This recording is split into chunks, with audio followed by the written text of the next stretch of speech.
कि मुस्लिम लीग नून के कायद मियां मोहम्मद नवाज शरीफ ने 190 मिलियन पाउंड स्कैंडल को मुल्क की तारीख का सबसे बड़ा डाका करार दे दिया। लाहौर में पार्लिमानी बोर्ड के इजलास से खिताब में मुतालबा किया कि कौमी खजाने पर डाका मारने वालों का एहतसाब हर सूरत होना चाहिए। उनका मजीद क्या कहना था, मुलाहिजा कीजिए। जहां तक मुझे इल्म है, सबसे बड़ा स्कैंडल जो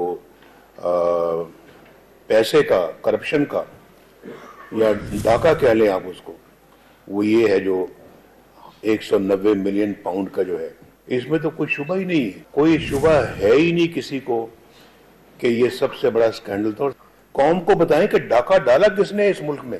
चोर चोर चोर कहने वाले खुद चोर हैं, सबसे बड़े चोर हैं, और दूसरों को चोर चोर कहते हैं। ये पता लगना चाहिए कौम को, ये इन चीजों का इल्म होना चाहिए।